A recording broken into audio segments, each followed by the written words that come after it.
Hello, everyone. Thanks, everyone, for joining us for another edition of Techno Brew. And today we are talking with Sydney Elaine Butler, founder of Accessible Creates. And our topic is designing workplaces for every mind and body. Sydney, thanks so much for joining me. Really appreciate that. I've been wanting to talk to you So about this for yeah, some time. yeah. It feels like we've been talking since like the start of the year, almost approximately talking about it, I or think it like trying was to like kind of meet. December-ish. Yeah, just Yeah, trying to like find some time in between the new year and then to do this, and that's it just right. Yeah. feels It like it's was been a long late. time coming. It was late in 2024, like November, December, and my timing was terrible because you were busy, and then we finally got to connect in the new year, and I'm glad that we did. Yeah, and actually, we should probably thank Ryan, our friend Ryan Moore, Yes, for introducing us. So that's great. Thank shout you, out to Ryan. Ryan. That's right. Yeah, and I know this is such an important and vital conversation for you. It's very near and dear, and it's something that you do every day. So maybe we could start with like what inspired you to launch Accessible Creates. That every time I've been asked that question before, Yeah, and there's so many different things that inspire me to start Accessible Crates, and it actually goes back to my childhood. And so I had to go to speech therapy as a child, walk on my tippy toes, and had to go to physical therapy as well. I had people in my class that needed more support than I did, and I felt like and at that point, I was always more vocal about my needs and being supportive of others. So I was like, when they didn't see that they were being supportive or treated fairly in the classroom, I would stand up for them. But then when I was being treated poorly, I kind of would shy away from that. I was like, I don't deserve that support, but I would stand up for other people. And so that was interesting. And then I studied human resources in post secondary. So I went to Sheridan College for both my advanced diploma and my degree. And I was in my employment law class in my third year of my advanced diploma. And people that already were working in human resources and people that were about to enter the HR field, we were talking about accommodations. And a lot of my classmates were like, wait, people with disabilities actually want into the workplace. Why do they get accommodations? Isn't that special treatment? All these different things. right. While I was also becoming more aware of my own lived experience with disability, my relationship to disability, and what that looked like to me. Yeah, And I was like, I'm sitting right here. And right. and at the same time, I was also helping kids, teens, and adults with disabilities. Again, advocating on their behalf, speaking up for them, and what they would say to me, using that to amplify their voice, and really do that. And then I realized that I had to really self-advocate for myself to really drive this work forward and to really have more of an impact because I was really feeling burnt out. I didn't have the language at the time that was burnt out, but feeling the symptoms of burnout and all these different things already before even really traditionally starting my career. And so it got me thinking that I wish the HR world and businesses in general could be more accessible and inclusive to people like me and other people. And so that kind of inspired me to start Accessible Creates. And I also worked, before I started Accessible Creates, I worked at a startup and was transparent to the startup because I worked really close with the CEO that I'm passionate about accessibility as well. He's like, yeah, we'll get to that. It's awesome that you're passionate about that. And he kind of kept changing his mind about what he wants to do at that startup. And I was like, why am I focusing on someone else's dream and not, and then really took that step back to realize what is my dream? What do I want to do? What work do I really want to do? What work am I passionate about? What work will leave me feeling like I'm having an impact in both my communities of the disabled community and the HR community? Yeah, and it's such vital work. I mean, I remember seeing some statistics. I was doing some research prior to my conversation with a mutual, I guess, colleague of ours, Myra Azarins, who's getting her PhD uh, this month, and just finding out that there are, I guess, autistic individuals in particular have alarmingly high rates of unemployment, and I think like 80% in 2023 in Canada, and Yeah. similar trends in the US with autistic adults Mm-hmm. going without pay. And it's not just an issue of Mm-hmm. unemployment, but also underemployment.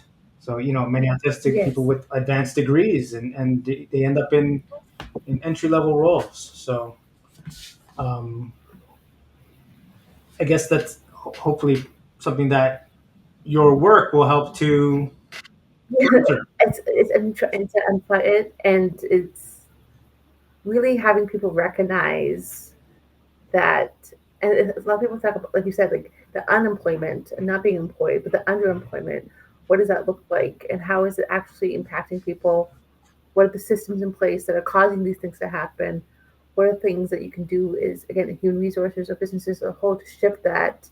And why is there a perception of that, that these people can't be able to do jobs, like you said, in entry level positions, but not in higher Yeah, positions. And there's such a huge issue. And so I'm really trying to address that through my work and through providing resources and really having these conversations such as we're having today. yeah, yeah. And ironically too, like I think there's some awareness of the wonderful benefits of having a diverse work force.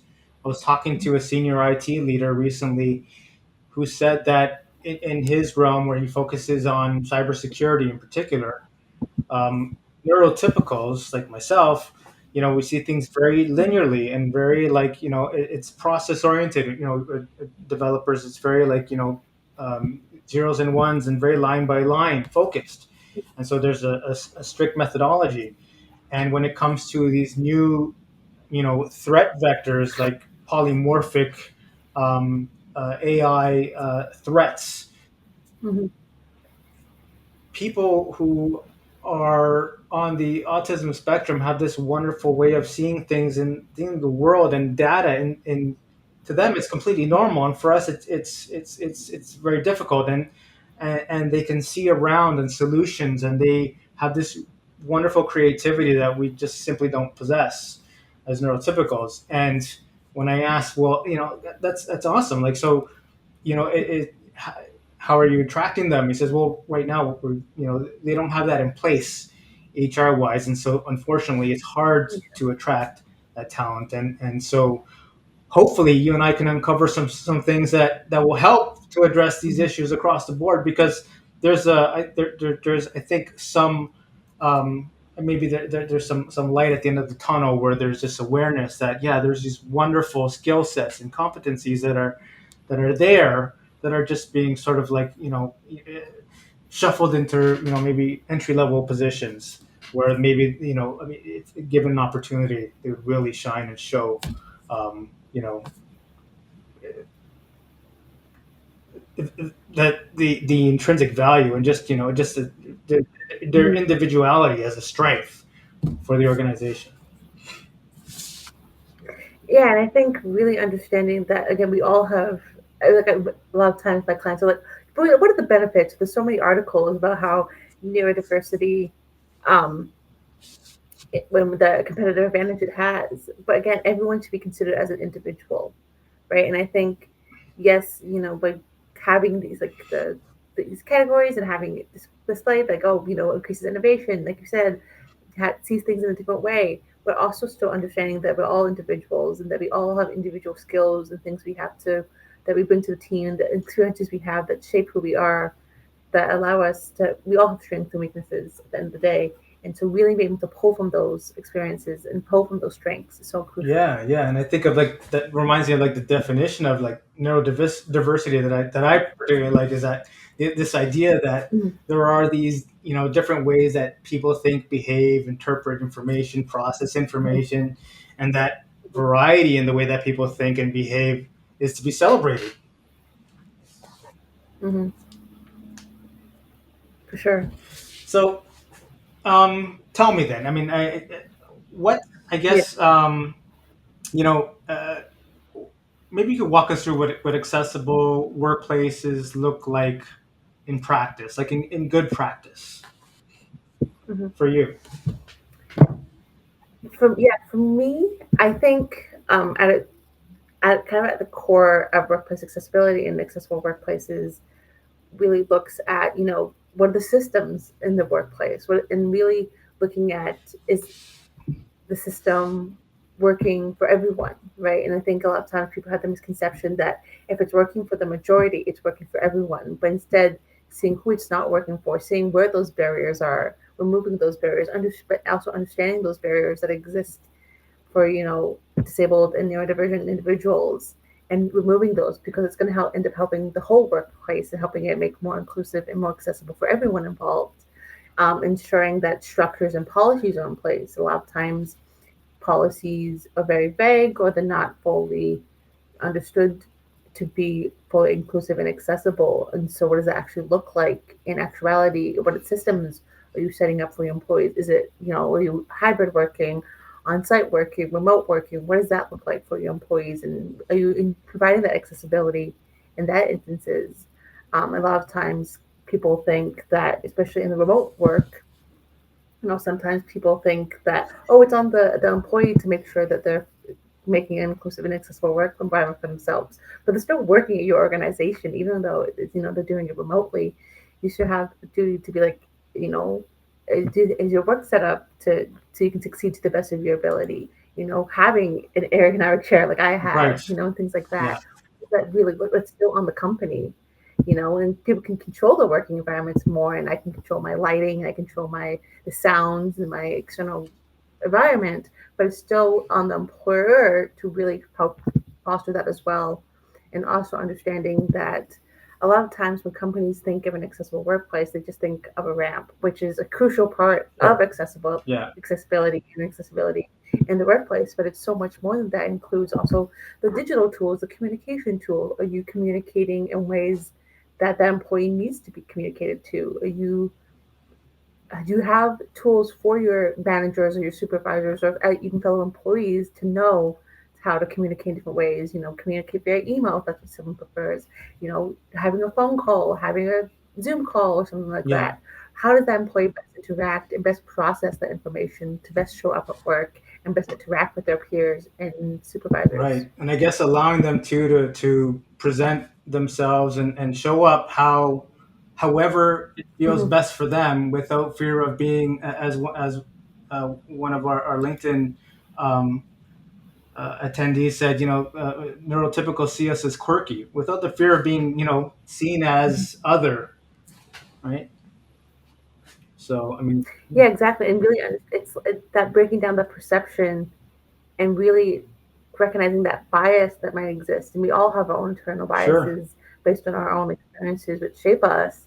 But it's really catching yourself in that bias before you perpetrate that cycle and those thoughts of what you think of when you think of disabled and neurodivergent employees and people in general. Yeah, absolutely. And I guess for companies that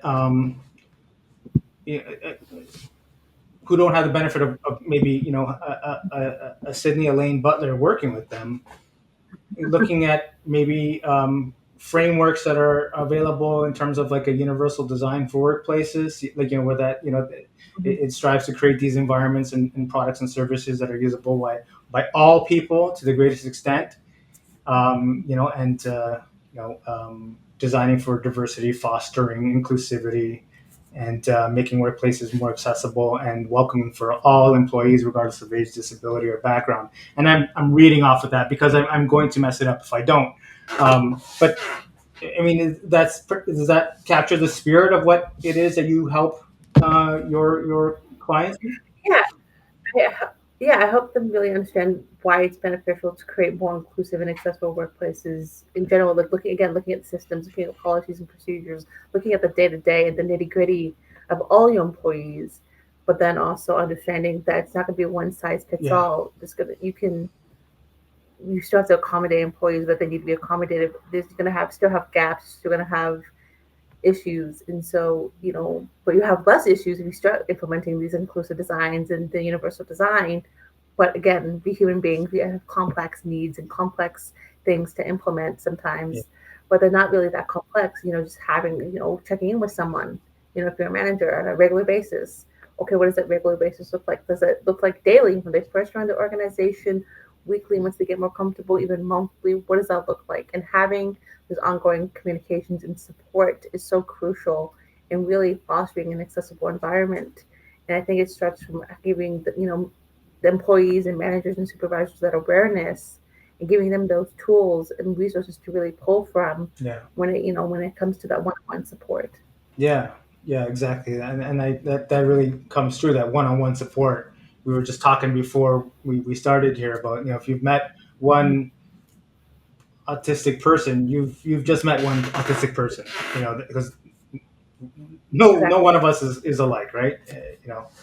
Hmm. Um, and I guess, maybe taking a bit of a step back, when you look at organizations that have, DEIB, policies in place, diversity, Hmm. equity, inclusion, belonging policies, and you've been called in to kind of to consult, to help. What are Hmm. some of the biggest Yeah. concerns for you when you review these? Like, what are some, I don't know, would red flag be a fair term? Any red flags or any concerns when you see them when you're reviewing? Yeah, I think like they're just like things that are like the glaring gaps in a way. And so a lot of times, sometimes the policies haven't been updated since before the pandemic. And that's a huge red flag, so to speak, Right. because it's like, why hasn't it been updated during the pandemic? Because I was auditing a policy for a company, and it was about their telecommunications, right? And it was kind of connected to diversity inclusion. And that only in extreme circumstances, if you have doctor's note and all these different paperwork, can you work remotely? Right. And I'm working with them, and they're working remotely. And I'm like, you're working remotely. Yeah. I'm like, so is this all true?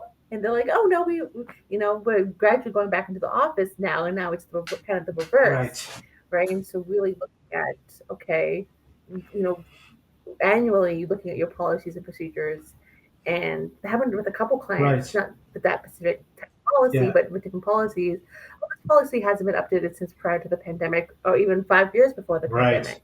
Why is it taking you so long to review it and audit it or look at it to modify it? And really understanding that that's a huge issue. And then also looking at, are you using inclusive language in your policies? What does that look like? Do you have policies are usually like kind of like the guidelines of the goals of the company, and the procedures are like what are the actual steps you can take. And sometimes there's companies that only have the policies at the high level overview but don't break down the procedures, and that's such a huge issue because you can have all this high level, but then people don't actually know how to implement it effectively. They don't know. And so it's on the individual that's reading the policy. For example, HR is reading the policy or a manager is reading the policy and trying to implement it, but they have no framework to know how to implement Right. it. So they're just like, this is what the policy says and their interpretation, this is how they're going to implement it. And that leads to Mm. inconsistency for the employees. The employees are not going to know, can I be accommodated? This one manager accommodated me. And I was talking to my friend, they didn't get accommodation from their manager. Why is that? And really, that's when the bias can really set in, and the unconscious bias. Sometimes we're understanding that, oh, we usually don't provide accommodations, or the person hasn't had experience providing accommodations for employees Right. before.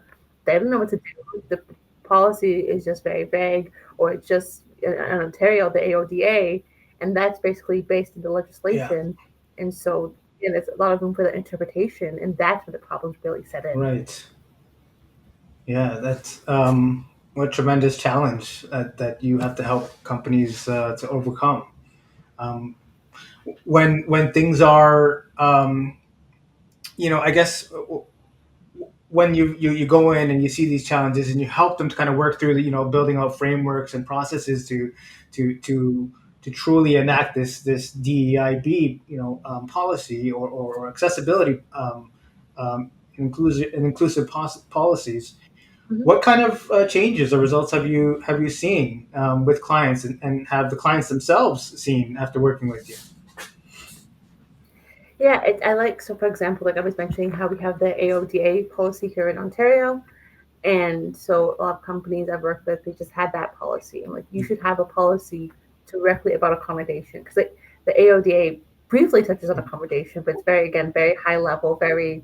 basic. And so instead, I'm like, let's, I can help you come up with an accommodation policy. I can write it, but I was working with them very closely to, they know the company best. I'm a third party consultant coming Right. in, so I only know so much, I only know what they tell me. And so really looking at, okay, this is it's usually included in an accommodation policy. This is what it should have. This is to really start people can feel more comfortable asking for accommodations. The managers and human resources feel more comfortable Right. implementing accommodation. So really taking it from just kind of the legislation based policy and really formulating into okay, the guidelines and the goals of accommodation and actually the procedure aspect of okay, this is the accommodation process. This is, if an employee requests an accommodation, or if you think, if you're the manager again or the human resources that think an employee might need accommodation, what does that process look like? And really breaking it down into what that process actually looks like and how you can really get the ball rolling. Right. And for those of our audience that don't know what the what AODA means or represents, Yes. can you explain what that is? Yeah, so it's the Accessibility Ontario Disabilities Act. It was inaugurated in 2005. The work before that, I met the person, one of the people that actually worked on Wow, that, which I'm so cool. very cool. But yes, and so really looking at, and so there's like the ADA, the Americans Disability Act in the United States, and so having that legislation that's trying to really help create places that are more accessible. And so it also translate into the workplace. There's in Ontario, where I live, they have to do an AODA training, the accessibility for Ontario's Disability Act. They have to do that training to learn how to be more accessible. But again, it's very bare boned. It's very um, it is, they're working right now on a specific employment section, and they're building up more sections of that, but you still have to implement it and have a policy in your company that's based on that legislation if you're in Ontario, Right, but really understanding again that that's kind of the bare minimum and that compliance and with legislation is the bare minimum. right, right. And I guess in terms of like, thanks for explaining that. But in terms of like the outcomes that clients have seen, and I guess where I was wondering if you have some feedback from your clients in terms of like improved retention, morale, just have you seen marked Yeah, improvements? it was there was one client when we were writing the accommodation policy, and like, oh, because before they're like, well, we don't really have many accommodation requests. I'm like, that's because you don't have a policy and people don't know. They can ask for accommodation, Yeah. said it very nicely. And they're like, that makes sense. And then we wrote it, and they were like, and as we're writing, they're like, are you sure they're not going to take advantage of the system? Because they were worried they're going to take advantage. They're like, oh no, everyone's going to want accommodations or like all these different Sure. things. And it's like we'll make it very clear in the policy. We'll make it very, yeah. We do trainings to roll it out to make sure the people team know how to roll it Yeah. out, what their role was in it, then the managers and the all staff, and really understanding that people, when they saw how they could be accommodated and knowing that, and then I had some people reach out to me directly. The direct employees reach out to me saying, "No, I finally felt like I could be accommodated. I feel less burnt out in the organization because I now got the support I needed." Yeah. Managers feel, and then managers even themselves felt like I felt like I can better support my employees, and I had more tools, resources, and had things to back them up. Because previously, the employees had asked for Yeah. accommodation, and the managers like, I don't know what to do, and they kind of were like, just like did what they could with what they had, but Yeah. they didn't think it was sufficient enough. It was just a blanket, to cover it for now. And so by having the policy clear and having the training to also roll it out really allowed for universal comprehension of what accommodation really means in the workplace. Yeah, absolutely. And Elizabeth Wang made a comment here about three pillars, I guess, that help to make this possible: the education, the tools, and support. And I want to talk about that education aspect because you touched on that there's this perception that accommodations are something that individuals will take advantage of, and so it's a bad thing, accommodations, right? And rather than I think what universal design and what you're doing kind of the aspect is kind of like this has a benefit of being, I guess, a positive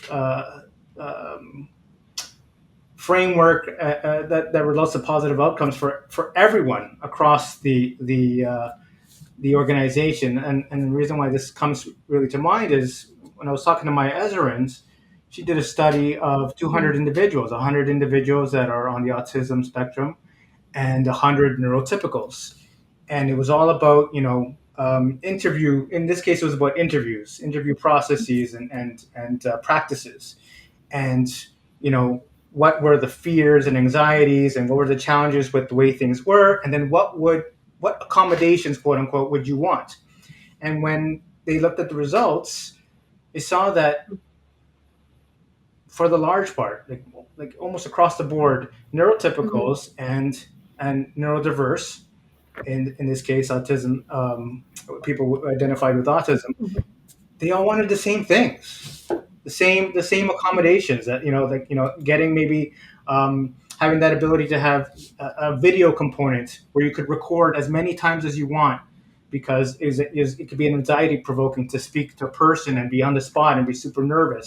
Having the questions in advance, even if it's like a few hours in advance or a day in advance, so that you could properly formulate responses and give like the answer that you would give if you're actually working in the job, and we're assigned a task. You're not going to wing things. You're going to do your research, and you're going to do the best you can for the most part, right? I mean, so kind of, and it sounds like that's part of your role too, like helping people understand. No, it's not about an accommodation to help people like get away with Yeah. bloody Even like murder, how, right? yeah, like you were mentioning, yeah, like you were mentioning the article. Like you sent me that Yeah, article, and I read it. I highlighted key points so that I can help my clients more. Like I have to continue my education and learning more, and I don't know everything, and I people say, "Oh, you're a subject matter expert." I'm the subject matter expert because I keep continuously learning new things and learning how to better communicate that to my clients and learning for myself what that actually looks like.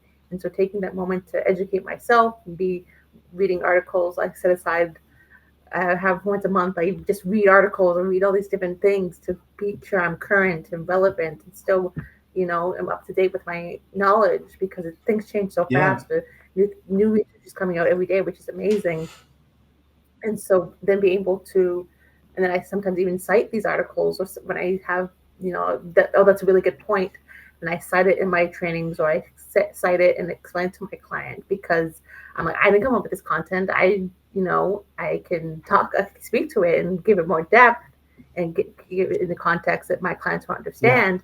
But I didn't come up, I didn't do that research, and so giving credit where credit's due, and really continuing education. And we know education is so sure, powerful, right? And education and learning, being open to learning. And I think also with education, when you have training individuals, or when training my clients or working with my clients, sometimes the greatest learning and education is that unlearning and yeah, unlearning those behaviors and biases, yeah, or even unlearning how to, because I think sometimes, we think, oh, our biases are there to protect us, that we sometimes we taught right, that, but it's like, okay, why do I have this bias? Why do I have this perception? And unlearning those behaviors and unlearning these biases, yeah. and really moving forward and catching yourself and being able to educate yourself and to be educated on. Yeah, absolutely. And Sam kind of talks to that in a way. They're talking about, how I guess tolerance and understanding come from a place of conflict, because you're in conflict with your own biases, with your social norms, and then Mhm. the more questions you ask, instead of jumping to conclusions, you're opening yourself up to a new way of thinking, and new understandings. So I think that's a very valid point. Um, well, and I guess as we talk about this as well, I mean, there are some. You had mentioned burnout, right? And I felt Mhm. like this is something that probably like maybe we could talk about, because it's a real thing, and and maybe we could talk on, like maybe we could touch on, like, why the burnout, like, and so we could talk about maybe some masking, like what masking is, and the Mhm. fears and anxieties that people on the autism spectrum um, experience. It's a very real and can be very debilitating thing. Yeah, like I remember, so I when before the pandemic, I was going to school full time. I was working. basically full time hours too. I was doing a lot. I was never home. I was volunteering with Girl Guides of Canada. I was never home, and then we were kind of forced to stay home during the beginning of the pandemic. And I and then so I because I still had to go to school because they switched to online school, but then that finished for the year in April, and then after that I was applying for an internship, but I was still like, but I was like, maybe I can take this time to take care of myself or like just relax a little bit. But also looking for an internship, and then I was sleeping a lot and all these different things, and realizing that, oh, I think I was masking for like the past like 5 years, but didn't realize, Right. since going into post secondary, and realizing that toll it's had on me, right? And recognizing that, because in high school I knew I was masking, and I knew that my masking in high school led to depression and other things. And I felt like I was a chameleon because I felt like I was so many different people. Because I would just, whoever I was with, I'd be like, okay, I would act like them. And so, really, to protect myself and not be seen, not, you know, be seen a certain way. And so, really recognizing that that leads to a lot of health problems, including mental health challenges. Yeah. And so, really recognizing that, why do I feel the need to mask? How am I masking? How, Right. oh, what it means when I'm not masking? Who am I when I'm not masking? Who am I when, I am masking, and really recognizing that in myself. And I'm still learning what that looks like for Right. me, right? And so, really recognizing that sometimes you do it for so long you don't even realize that you're doing it until you stop, and then it kind of catches up with you. Or sometimes it's an active, like, you're masking, you're like, like, no, I have to mask in this certain situation. Right. And even that mental toll, preparing yourself now. So for me, I try not to mask as much as Right. possible, but sometimes it's kind of innate, or you Sure. still do it because you don't want different, in different aspects of your life. And so sometimes I'm like, I have to mask, like it's like just the physical. So then sometimes having strategy and things in place. Okay, I'm gonna have to mask at this event. I reward myself with Netflix after. You know what I mean? These Right. little simple Sure. things, um, to really help myself. Like, sometimes I need to watch Netflix before I go to an event, or sometimes I do it after. What does that look like?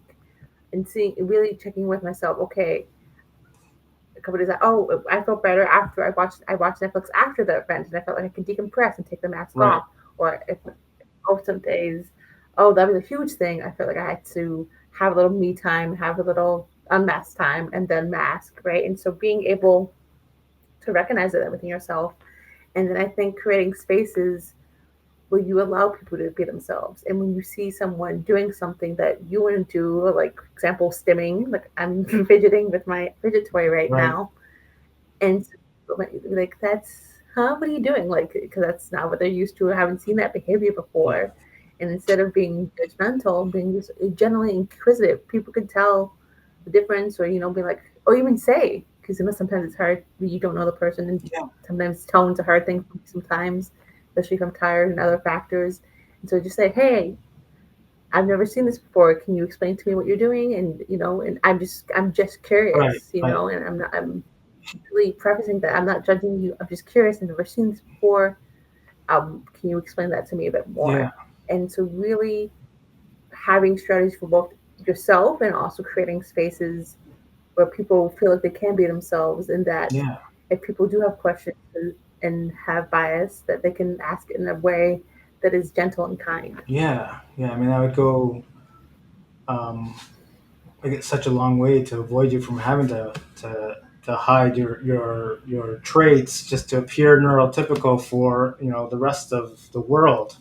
'Cause that would Mm-hmm. be such an immense I, burden, right? I have a story. It's not about in the workplace, but I think it's still kind of relevant, because so just how there's different generations in the workplace. And so I took my partner to my grandfather's house, my papa's house. And so usually my partner likes being on his phone because that's how he fidgets. He likes watching just like the YouTube shorts, and because otherwise he'll pick at his skin, right? But I'm like, he's like, oh, I can't be on the phone because I don't want to seem rude to your Yeah. grandfather, because that, And so I brought a fidget toy. I brought a fidget spinner for him, and he was just playing with a fidget spinner. And my papa hadn't seen that before. The fidget toy. I've seen my partner do it before, and he's like, "Oh, what's that?" And he's like, "Oh, it just I just like to play with it." And he's like, "Oh, it's like it's like a Rubik's cube," and having that relation and be like, "Oh, okay, that's Right. cool." And then he's fidgeting while talking to my grandfather. And so also in the workplaces, sometimes because Gen Z and younger generations are now into the workplace are now being more comfortable with fidgeting or when the time and place to fidget. And so instead of being like, what, all these, they're just fidgeting with the things, and instead of being like, oh, what you doing over there? Oh, that's kind of cool, and relating back to something they Yeah. know, right? And so really, again, coming from a place of curiosity and just general, and asking in a kind manner. Yeah. Yeah. For sure. And I just noticed there was a comment here that kind of I guess went back to our it's from Elizabeth again. How I guess going back to when we were talking about the framework before, we were talking about the I guess the improvements in overall like just well-being and not less like necessary sorry less feeling like masking and would be necessary in your workplace where you could be kind of yourself. But just to say that you know senior management support, key to DI wins, but the continuous process and not a one-time looking good trophy. I think that's definitely true. When you see industries like because you're working across a number of Mhm. different organizations across the industry, do you see like are there any particular like industries where companies are kind of like really making good progress, kind of maybe a bit of where you're seeing the most momentum for inclusion, or specific types of companies where you're seeing that? Yeah, so I feel like it's interesting because I feel like startups want to do more of this work, but they don't have quite the capital yet. Right. But they're like, we need to. So, but they're trying to embed it from the very beginning. They're writing the policies. They're having this in Yeah. mind, right? They're trying to do things that are cost effective to actually implement this and kind of create it in the process and how they do things at work, even like when they do interviews and stuff like that, and taking all the inclusive things and trying to implement that into their companies. And then I think bigger companies, to Elizabeth's point, sometimes they're just looking for that good trophy, that one-off trophy, Right. um, and that they have lots of capital to play with and to actually fully invest. But they're like, oh well, our employees haven't complained, or like it's not broken. If it's not broken, don't fix it, kind of Sure. thing. But it's like really still evaluating that. Some bigger companies are looking at it, um, but still not to the full extent that they should. And then I find most of my clients are like small to medium sized Sure. organizations, because across different industries, because a lot of times they're not quite in the startup stage, but they know they want to grow, right? They want to get to be a bigger company. They want to develop their people, develop that Yeah. capital. And so they're like taking that step back to be like, okay, what's going well with the company? What are people liking about working here? What do they have to say? And really taking into account what their employees are saying or not saying, right? And trying to find different ways of engaging inclusivity and having these conversations, and really looking at how can they make their company more inclusive and accessible. Yeah, I think that's immensely hopeful and wonderful to hear. Not just from the startup, because to me that makes a lot of sense, and I love that. And it doesn't surprise me at all. It's a clean slate. Like we're building this. We want a great culture. Let's start from the get go. Let's get DIB in there. Let's make sure that we are creating this Hmm. accessible workplace for all types of individuals. I think that's wonderful. But also to hear that companies in the mid market, the SMB space, also thinking about that because they see like this like not only just I guess a competitive advantage in terms of feeling like it's a pathway to growth in a really positive way and creating a good culture, but also that it's what the people in their organization are wanting as well, and they're kind of listening. And it's easier to enact because they're smaller than an enterprise where you've got 5,000, 10,000 people and multiple lines of business where like maybe it's a bit nightmarish to get a policy in place. Maybe it seems like a harder obstacle, and maybe it seems more doable when you're a mid market or SMB kind of a business. Mhm. So I think that's really cool. Um, and I guess to that point, then, like, what are small, because we're talking about, like, that this isn't we're not talking about, like, Yeah. we're talking about perhaps a molehill, or maybe it's a mountain. I don't know. You could probably Mhm. describe this best, but what small but impactful changes can organizations make right now to be more inclusive? Yeah, I think really it's so simple but so effective. But really listening to your employees, I think really listening to what they have to say, and this can be in both like formal settings, so like having a survey, having town halls. What does that look like? But also allowing for those spaces where people just having a conversation with checking, because we have performance management, but also being like, hey, the manager's asking, how do you think that conversation went? How did you feel about it? Did you feel it was constructive? Could you think I could have done better? And just really having those ongoing conversations with the employees and actually listening, and not taking it. I think sometimes that human resources and managers sometimes take it as a personal attack. But like they're like, oh, this could have been better, or like, right? But really understanding it's not a personal attack. It's just how can we overall improve the workplace and improve the way of working in this Yeah, organization. And so also looking at your core values. Does a core value still align with what we're doing? Are we matching up to our core values? If you say you value diversity or you value inclusion, are you actually holding up to that? What are things you're doing every day to actually look at that and to really implement that to the best of your ability? What does your company culture look like? And that could be a big thing, but it's also again that day to day and the aspect. How do your employees talk to each other, interact with each other, and what does that really mean? And really understanding that again, I guess I keep saying, but really addressing your unconscious biases and because again, we all have unconscious sure. biases that shape how we view the world and how we view our place in the world. But really understanding again how my bias is getting in the way. Is it trickling to the company culture? Is it impacting the overall company culture? Is my internal bias, my unconscious bias, someone else's unconscious bias to the organization? Why do we have this collective unconscious bias towards neurodivergent and disabled folks? Do we even when providing accommodations, Hmm. understanding that sometimes people are like, oh, or people are like, why did they get accommodate? Why did they get the ergonomic chair? Why did they get this? Right? Yeah, And so, really, yeah.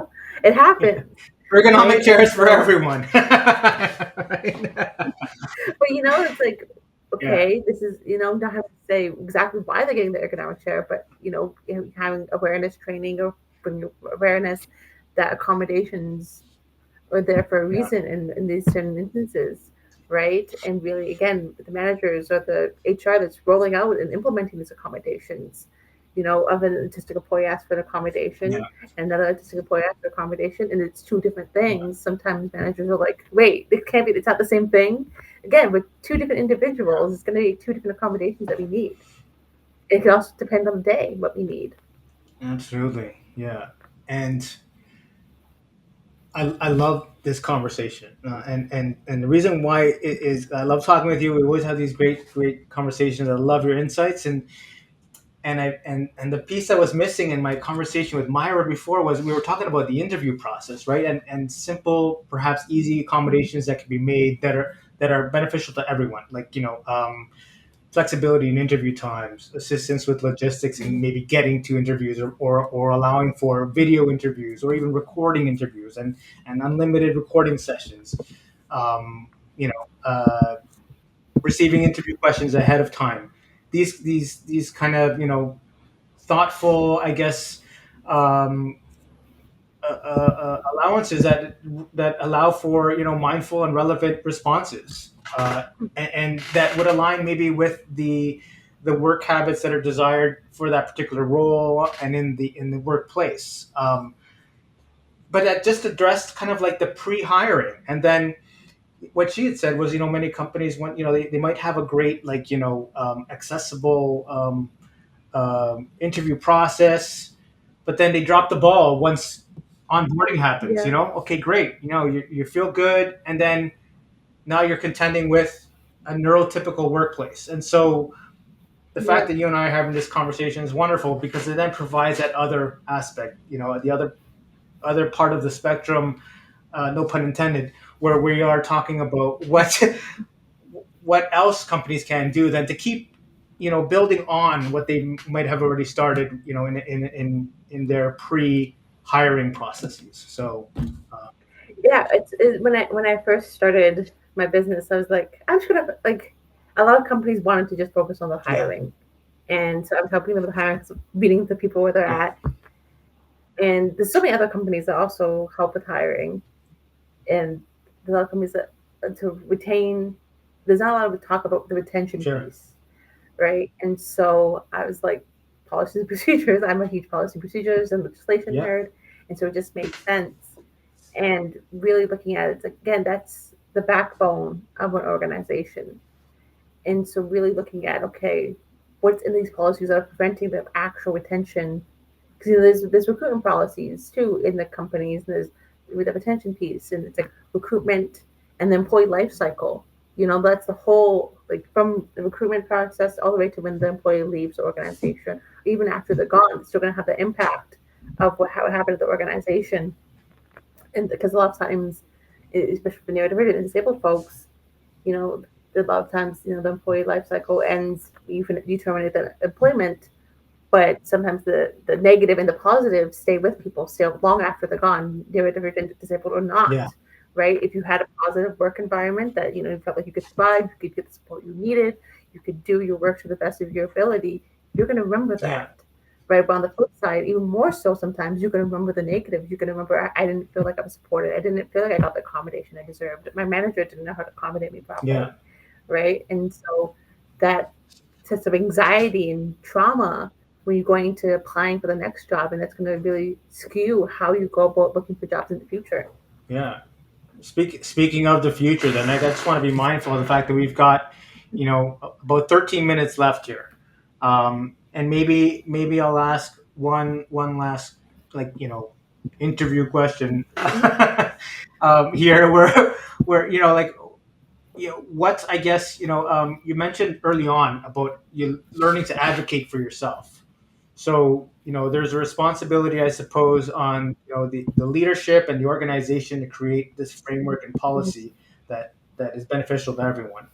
But then, what can, individuals that identify on the spectrum, how can they, I guess, how do you help, neurodivergent employees advocate for themselves? I mean, some organizations are really good at having ERG groups, employee resource groups, where, there's a disability group, or there's um, uh, uh, a neurodiversity group, or an LGBTQ, group, right? So, and those are ways of them kind of like, I guess, getting together and kind of like advocating as a group. So how can, I guess, organizations help to create I guess, an environment where they can do that, and what can employees themselves do to advocate for themselves? Or what suggestions, I guess, would you have? Yeah, so I started coaching both managers and neurodivergent employees in the workplace. So now organizations hire me to help coach the neurodivergent employees, which kind of still feels surreal to this day. Um, and so really understanding that a lot of times what I see, and it breaks my heart every time because I'm very close connected to that, is the previous trauma that I was just speaking about, and the previous, even in the school system, they still carry that with them, right? And they're like, feel like they can't advocate for themselves, or someone said something in a tone or in a way that reminded them of past events. And so I'm like, you know what you need to be successful. Really looking at, okay, if you could have any tools or you could have anything to help you succeed, what would that be? What would that start looking like? Oh, maybe I should have an AI note taker because I feel like I want to have the notes from the meeting, but I feel like I'm not engaged in the meeting to the best of my ability when I have to take the notes. So having an AI note taker would be helpful for me, and really getting them to think about, what is the previous things that you know they wish they had or what the previous experiences, and also like helping with coming up with communication tools. So it's like understanding their communication style. And I also I kind of I'm like the liaison. They call me my sometimes my clients call me lawyer light because I have the HR and the legislation background. And I know all the laws, but I'm also my Excel is neurodivergent and disabled, and so really being able to mesh those two worlds, but really understanding that, recognizing that there's so many tools out there now. It's 2025. There's so many tools out there. What do you need? And really recognizing that, do you think do you do better when you have a regular conversation with your manager? Oh, my manager's too much. It's too much on top of me. Like a micromanager. I don't like that. I need more space. Okay, how can you have a conversation with them to let them know that in a clear, direct manner that it's clear to them, and really recognizing that and what that actually looks like in the workplace. And so being able to also recognize that how you best learn, asking these questions, and right. And so I have things to pull from to help these individuals know how to best self advocate for themselves, but really getting to know them as a person and helping them get to know themselves as a Right. person is so crucial. And I think I've seen other coaches sometimes they kind of miss that step. They're like, oh, resources and that they know what to implement, but I'm like, I really want to get to know the person, to Yeah. know and have them know themselves of how, okay.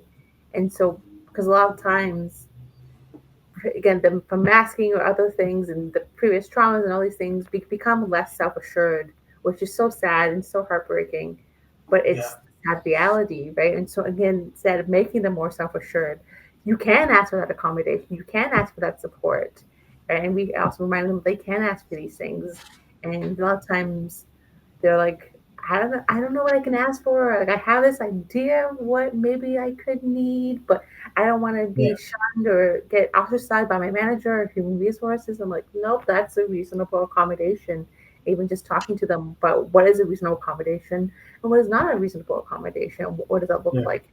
Understanding how what is undue hardship from the employer perspective, and how it's really hard to do undue hardship. It's quite a lengthy amount, and how Yeah. most accommodations and the reasonable accommodations you're asking for doesn't cost anything, or it can end up helping an organization in the long run. And for Yeah. example, again, the AI note takers, because those are so prevalent. We had a couple in our call. We Right. had that. Yeah. We had like four of them going. I think two on my part, a couple on your part. Of the, Yes. And so with one of them, because of this client, and so she was like, I told her that she could ask for this note taker. And now even the managers, the human resources, they now use this note taker in the yeah. organization, and it makes them more productive, right? And so Yeah. it's like it's going to help the whole organization in the long run, right? Yeah. And then I had this time another client that I was doing a training for the managers, Yeah. and I was like, oh, they're like, oh, we actually have AI note taker. We implemented it like 2 weeks ago before you did this training because Yeah. someone Yeah.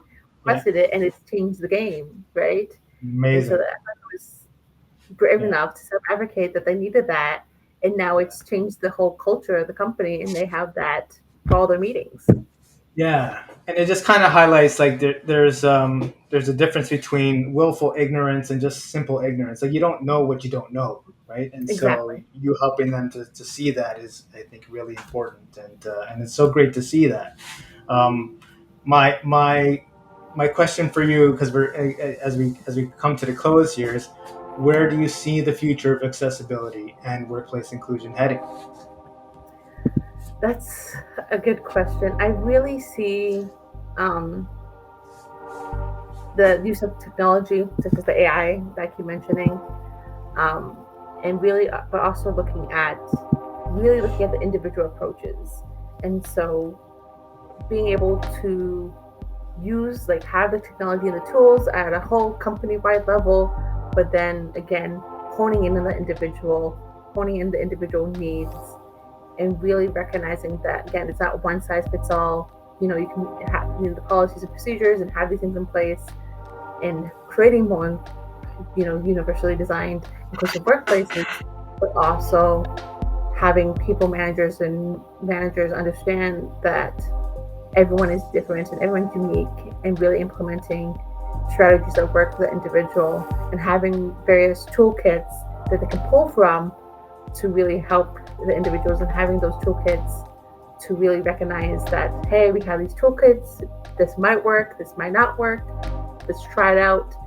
Being open to having more dialogue and being able to really recognize that we're human beings, we're going to make mistakes, there's going to be bumps along the way, but being more committed to really making it a more accessible and inclusive workplace where that changes the culture of the organization by making it more inclusive and accessible.